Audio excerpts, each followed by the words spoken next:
ایک قتل ہوتا ہے اور اس قتل کی بنیاد پر پوری دنیا آگ میں جھلس جاتی ہے نا؟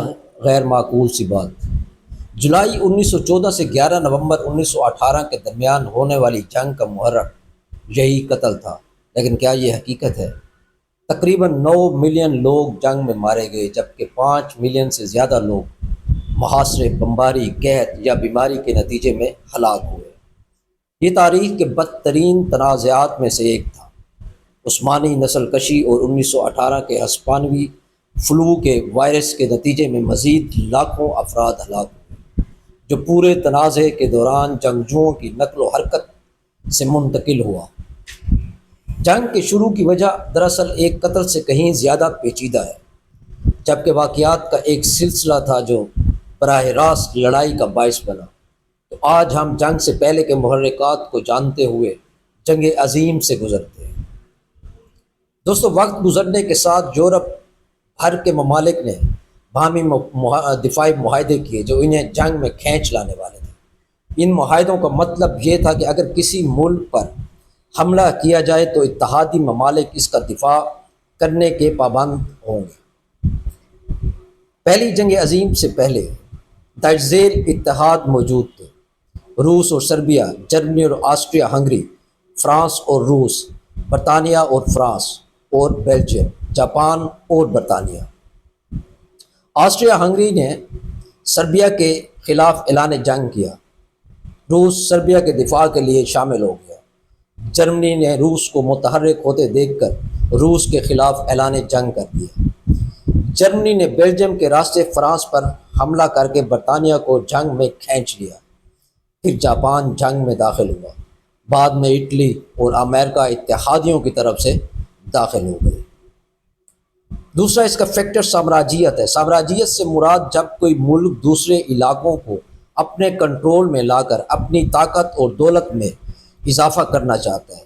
پہلی جنگ عظیم سے پہلے افریقہ اور ایشیا کے کچھ حصے یورپی ممالک کے درمیان تنازعات کا شکار تھے، کیونکہ یہ علاقے خام مال کو ان کو فراہم کر سکنے کی اہلیت رکھتے تھے۔ بڑھتی ہوئی مسابقت اور زیادہ سلطنتوں کی خواہش نے تصادم میں اضافہ کیا، جس نے دنیا کو ورلڈ وار 1 میں دھکیلنے میں مدد کی۔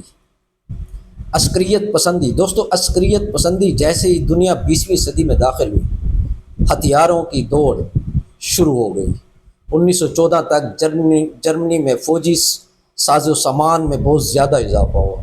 اس عرصے میں برطانیہ اور جرمنی دونوں نے اپنی بحریہ میں اضافہ کیا۔ جرمنی اور روس میں خاص طور پر فوجی اسٹیبلشمنٹ کا عوامی پالیسی پر زیادہ اثر و رسوخ ہونا شروع ہوا۔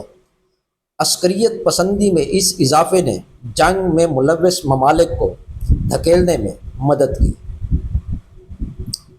قوم پرستی۔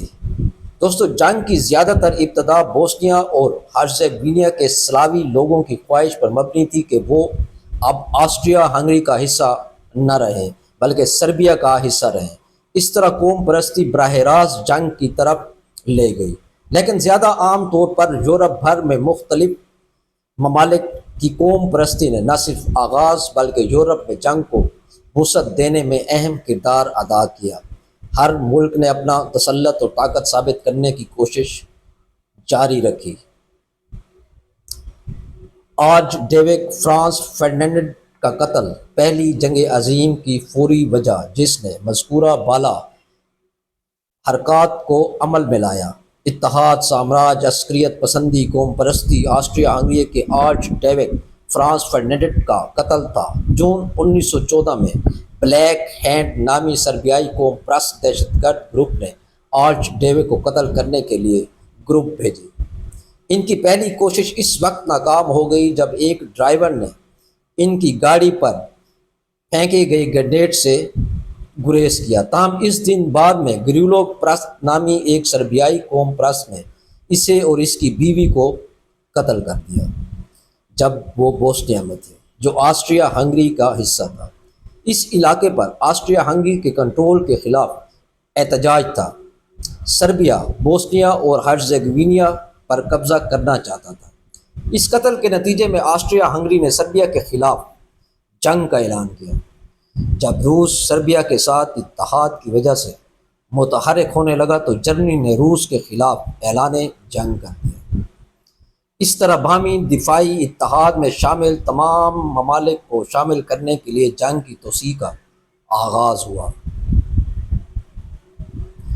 دوستو، اس جنگ کے اقتصادی، سیاسی اور سماجی نتائج کیا نکلے؟ اقتصادی نتائج اگر ہم دیکھیں، جرمنی اور برطانیہ متعلقہ معیشتوں کی طرف سے ہونے والے آمدنی کا 60% سے زیادہ جنگ سے متعلقہ اشیاء پر خرچ کرتے ہیں۔ سیاسی نتائج میں پہلی جنگ عظیم کے بعد برطانیہ اور فرانس نے مشرق وسطیٰ میں اقوام کا چارج سنبھال لیا۔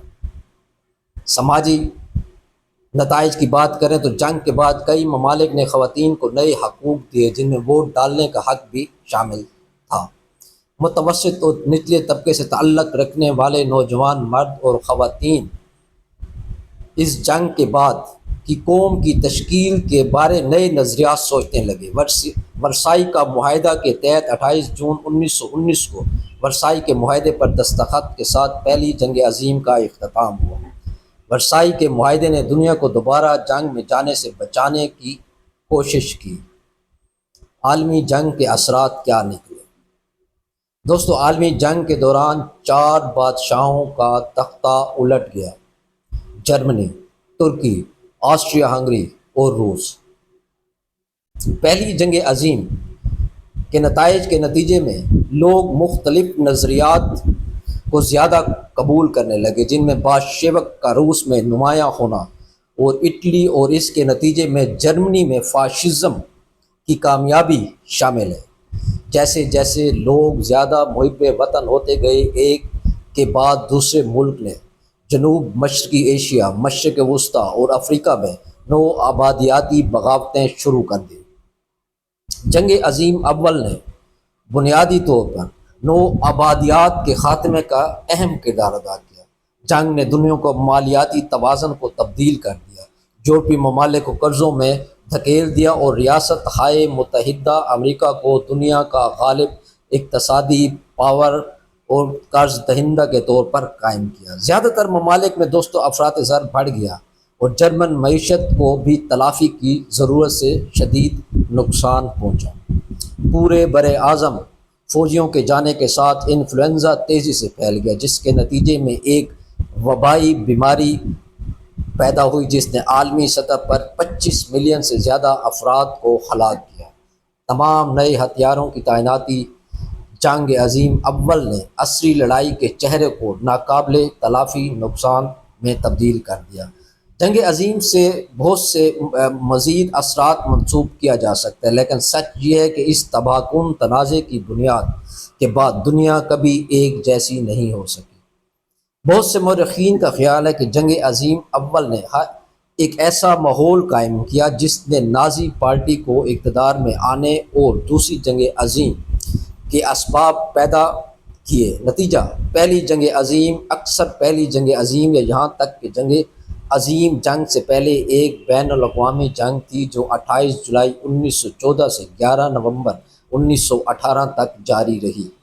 اسے مختصر کر کے WW1 کر دیا گیا۔ یہ پورے مشرق وسطیٰ، افریقہ اور ایشیا کے کچھ حصوں میں لڑی گئی اور اس میں زیادہ تر یورپ، روس، امریکہ اور ترکی بھی شامل تھے۔ تقریباً 9 ملین لوگ جنگ میں مارے گئے، جبکہ 5 ملین سے زیادہ لوگ محاصرے، بمباری، قحط یا بیماری کے نتیجے میں ہلاک ہوئے۔ یہ تاریخ کے بدترین تنازعات میں سے ایک تھا۔ عثمانی نسل کشی اور 1918 کے ہسپانوی فلو کے وائرس کے نتیجے میں مزید لاکھوں افراد ہلاک ہوئے، جو پورے تنازع کے دوران جنگجوؤں کی نقل و حرکت سے منتقل ہوا تھا۔ دوستو، یہ تھے جنگ عظیم کے اسباب اور نتائج اور اس کے محرکات۔ آپ نے بہت سی ویڈیوز میں یا لیکچرز میں یا بکس میں بہت زیادہ آپ نے پڑھا ہوگا، اور ان محرکات کو جاننے کی ہمیں کوشش کرنی چاہیے کہ وہ کون سے اسباب تھے جس کی وجہ سے جنگ عظیم دوم یا جنگ عظیم اول جو ہے وقوع پذیر ہوتی ہے، اور اسی کی بنیاد پر جنگ عظیم دو کا ظہور ہوتا ہے۔ بہت شکریہ۔